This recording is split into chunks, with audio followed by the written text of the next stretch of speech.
Hey folks, thanks for coming out. Today we're going to be talking about cultural processes of global change, wrapping up the three big processes of global change that we've been looking at in this course overall. There are a few more elusive concepts than culture. It can mean a whole series of different things depending on your point of view, and of course the meaning of the term has changed a lot down the years. What we're going to do today is talk a little bit about the background to culture, what I refer to as culture as a universal process. And we're going to see it in the ways in which ideas about culture have long spoken to other ideas about universality and about, well, globalization. Then we're going to look into more specific forms of culture, cultural distinction, cultural fragmentation, around nations, but also around different cultural forms, so folk culture, K-pop culture, and so forth. And then the last thing we're going to do is talk a little bit about the re-emergence of global culture in the current wave of globalization.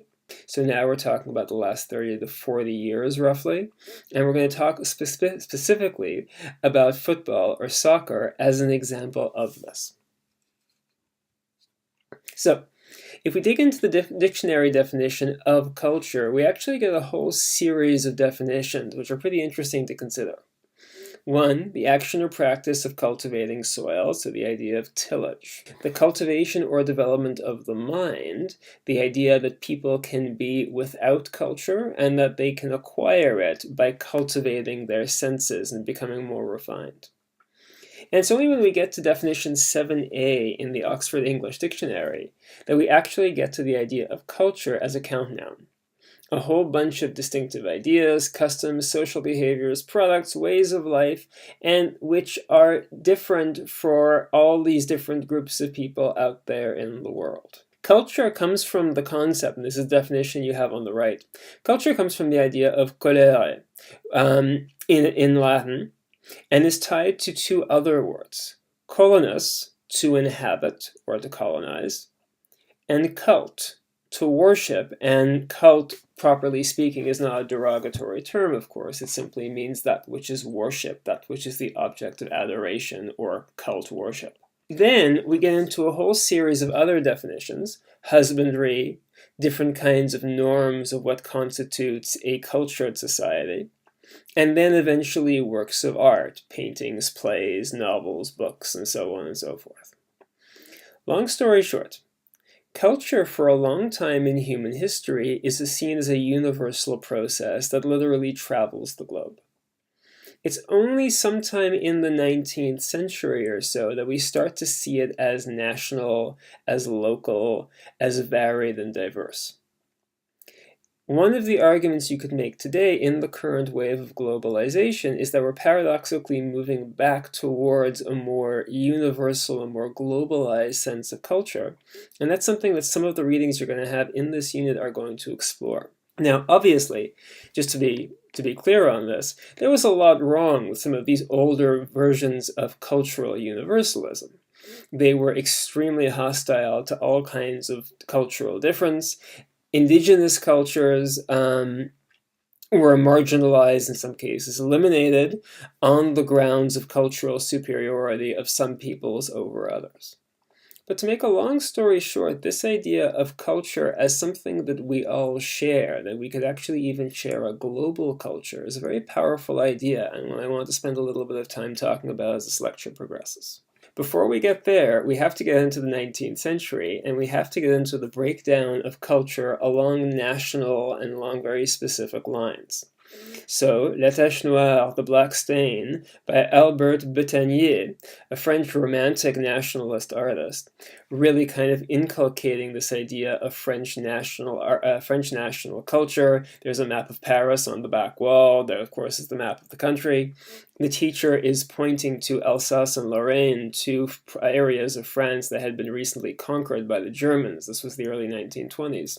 So, this idea of national culture obviously being very powerful in this painting, but then a whole series of other efforts at, let's say, cultural diversity in the 20th century to appreciate culture as a deeply diverse and deeply fragmented thing, but not necessarily in a bad way at all. The art I'm showing you here is actually from Emily Carr, a Canadian artist. She was born in British Columbia, Canada, and she painted landscapes that made extensive use of totem poles, of indigenous symbolism, and indigenous art in her paintings. The one on the left, London Harbor, was painted in 1930, but there is a whole series of these works that she painted, and I'll show you on the next slide as well, that really sort of focused on looking at landscape and looking at art in a very different kind of way. Carr's work for a long time was really marginalized, and Carr herself was marginalized, both because she was a woman working in a male-dominated field, and because indigenous art was not seen as something worth being interested in. But of course, in the years since she passed away, there has been this big movement to revalorize and to appreciate First Nations art and indigenous art in Canada and elsewhere throughout the world. More folks coming to see her work, and First Nations artifacts in general really becoming the focus of attention for governments that, 30, 40 years ago really weren't interested in anything like the same kind of way. Well, down the years, to make a long story short, we see this evolving idea of culture as a many-sided, many-fragmented thing, and that's not necessarily, of course, a bad thing. Post-World War II, we can sort of summarize this into 3 key points. One is going to be the growth of cultural economies, so Hollywood, art markets, and so on and so forth, which tie culture to specific forms of capital accumulation and power. This goes back to the lecture we had last week on world systems theory and the world economy, where, lo and behold, there are cores, peripheries, and semi-peripheries of the global art market, just as there are of the global weapons market or the global footballing market at the premier level or at the elite level. But number 2, a growing fragmentation, I've mentioned this a bit already, of culture into smaller niches. Anime, science fiction, K-pop, you can think of tons of examples just as well as I can, that then sometimes leap onto a global stage. So Korean cinema, Korean pop music used to be really marginalized for a long time, and lo and behold, isn't anymore. And we're going to actually have some readings on this subject later on in the course. But then also, over the last few decades, what we've seen is an emerging form of what I'm going to call global culture, which basically marries spectacle and visibility, so very often it's rooted in these big, high-profile, visible events, to a working language or grammar that everybody speaks. And global sporting events are really great for this, because on the one hand, they're spectacles, properly speaking, they're spectacular, but at the same time, they're grounded in rules and language and common understandings that everybody basically agrees exists. Football, of course, is the example we're going to be talking about a little bit today. To make a long story short, football, back in the first and early second wave of globalization, starts off as being a kind of tool for global connectedness, but with a very sort of Anglo-British bias towards that global connectedness. Football and soccer basically spread throughout British colonial ties and in World War I. After World War II, football is still very much a European game after the war. And it is, for the most part, a pretty small budget kind of thing. When the Brits hold the World Cup in 1966, they don't build any new stadiums because it's not a big money kind of thing just yet. The game is going to turn more and more into a spectacle, and this is going to happen for a bunch of reasons. Some of them are tactics, the evolution of things like heel kicks, which you see over here on the slide, bicycle kicks, the Cruyff turn, which some of you who play might know about, of course. But you get the general idea. But then some of it, too, is economic in nature, with the presidency of Joao Havelange at FIFA in the 1970s and 1980s, where there's a really big push by FIFA to globalize the game, bringing the World Cup to the Americas despite grave human rights issues and grave human rights problems, as you see in that image on the right-hand side of the slide, of protesting Argentina's hosting the World Cup in '78, when the country was controlled by a military junta. bringing Pelé, the great Brazilian player, to the US for the then unheralded sum of $7 million. This was the 1970s. And then progressively turning it into a big money game. The Premier League was created very much in this context. British soccer in the 1980s was badly run, badly managed, going bankrupt, and associated in the popular mind with hooliganism and with thugs and with gangs. The Taylor Report basically condemned the state of affairs. It was a parliamentary report written in 1989. But progressively, it opened the door for a transformation of Britain's footballing structure to something like what we see today. From clubs, literally old British football teams in the 70s and 80s were run like social clubs, to limited liability corporations. This is called the Rule 34 change, which allowed clubs to incorporate and actually become corporate entities. The creation of a broadcasting monopoly with B-Sky-B, now simply Sky, in other words, one of the biggest broadcasters in the world.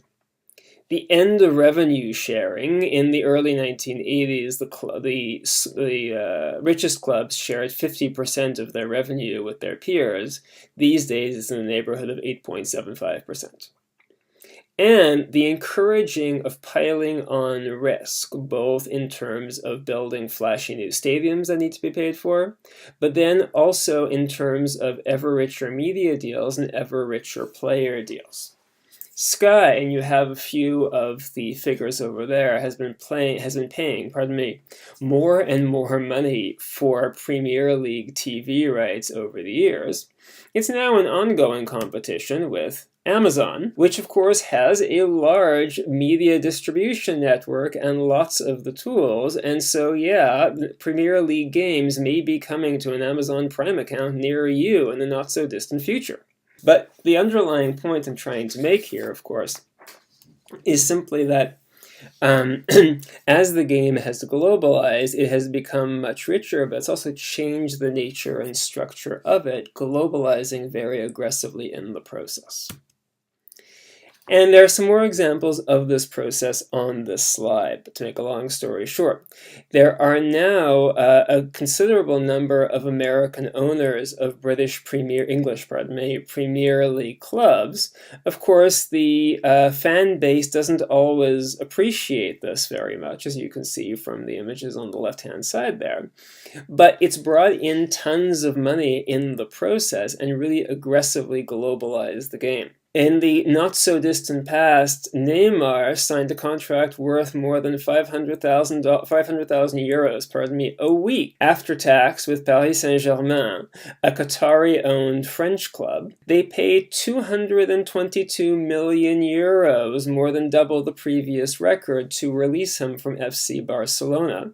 To give you some idea of what this means as well, this isn't even the highest release clause in elite level soccer, because apparently Ronaldo's contract calls for a 1 billion euro payment to release him, to be able to sign him to a separate contract. And of course, in terms of simple match-winning results, this makes less than 0 sense. I mean, even if Paris Saint-Germain were to win the overwhelming majority of their League One games, do amazingly well in the Champions League and so forth, none of this would pay off in strict dollars and cents terms. But when you think about Neymar as a global brand, well, maybe it won't be so expensive. And this is where, to my mind, the entire concept of thinking about football as not simply just simply a way to accumulate large amounts of money, although it certainly is that for some people, but as a kind of global language, as a kind of global cultural commonality, comes into play. You have two examples of this in your readings for this week. One is Lechner's article on Dutch nationalism and total football. And he talks about this in pretty good detail, the idea of a Dutch style, the idea of national myths and national identity, and the ability to root a national conversation within a global one. And Lechner makes this point really clearly, and I want you to be attentive to this. As those Dutch players like Johan Cruyff in the total football system start to go elsewhere around the world, it's not seen as a tragedy or a betrayal in Holland. And I think that's really interesting and goes very centrally to some of the issues we're talking about in this unit of the class. On the other hand, you have Sorek's analysis of Israel and Israeli football, which gets into a very different set of issues. Ashkenazi and Mizrahi political identity, and Sorek defines both of these terms very clearly. Sport really as a vehicle for resentment and revanchism, and the complexities of ethnic identity in Israel and in relation to a global game. These are two very different takes, but you can take bits and pieces of each one, compare and contrast them, and see how they do or don't confirm some of these ideas of a single global culture in relation to the material overall in this week's unit of the class. Thank you.